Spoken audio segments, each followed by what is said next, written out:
The SR-71 Blackbird. This name still echoes in the halls of aviation history. It is a symbol of human ingenuity and ambition. The Blackbird was more than just an aircraft. It represented our relentless pursuit of pushing boundaries.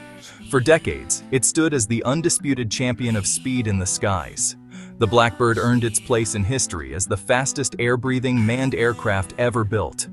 Its legacy continues to inspire awe and wonder. This Cold War marvel was developed by Lockheed Martin's secretive Skunk Works division.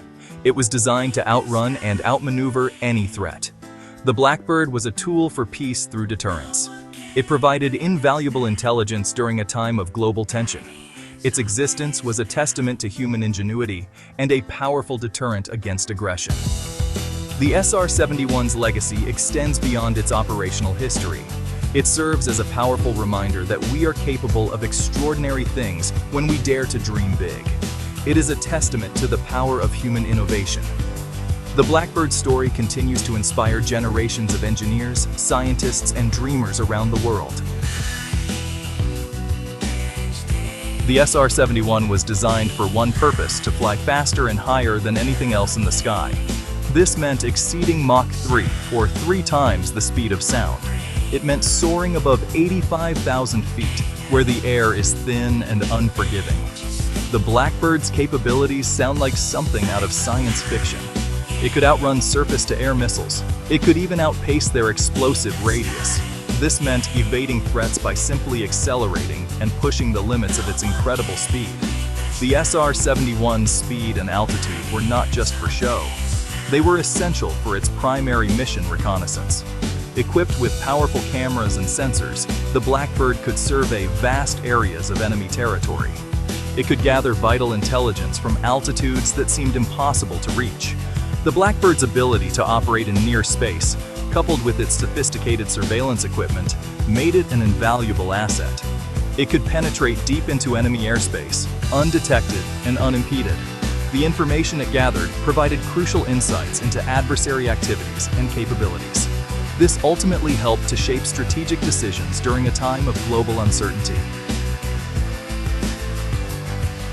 The SR-71 Blackbird was officially retired by the United States Air Force in 1999. This decision marked the end of an era. But the allure of a hypersonic successor never truly faded. The world of aviation, like space exploration, thrives on pushing boundaries. In the years following the Blackbird's retirement, rumors began to circulate about a possible replacement. The world watched and waited for any hint that Lockheed Martin might be developing something truly extraordinary. These whispers intensified in 2014. Lockheed Martin marked the 50th anniversary of the SR-71's first flight. They hinted at the development of a successor, tentatively dubbed the SR-72.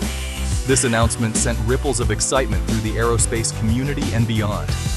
The possibility of a new aircraft, potentially capable of reaching speeds of Mach 6 or higher, was both thrilling and daunting. The SR-72, if it came to fruition, promised to be more than just an upgrade. It had the potential to revolutionize air travel and redefine the boundaries of aerial reconnaissance. The anticipation for the SR-72 was palpable. Everyone, from seasoned engineers to armchair enthusiasts, eagerly awaited more concrete information. The world wanted to know, could Lockheed Martin once again defy expectations and deliver another technological marvel? The world got its first glimpse of what might be the SR-72 in the 2022 film Top Gun: Maverick. A sleek, futuristic aircraft, dubbed Darkstar in the movie, captivated audiences. Its design clearly paid homage to the iconic Blackbird, but with a distinct next-generation flair. While Lockheed Martin remained tight-lipped about any direct connection between Darkstar and the SR-72 program, the resemblance was too striking to ignore. The film's creators acknowledged collaborating with Lockheed Martin's Skunk Works division. This only fueled speculation that Darkstar was more than just a fictional creation. It could be a calculated glimpse into the future of hypersonic flight. This subtle reveal through a blockbuster film was a masterstroke by Lockheed Martin. It generated immense public interest and reignited the conversation about hypersonic travel. The strategic decision to showcase a potential SR-72 prototype in such a high-profile way spoke volumes. It signaled that the project was far from a mere concept. The appearance of Darkstar in Top Gun Maverick left the world wanting more. It provided a tantalizing taste of what might be possible and fueled speculation about the SR-72's development timeline. The question remained, how close was this fictional aircraft to becoming a reality?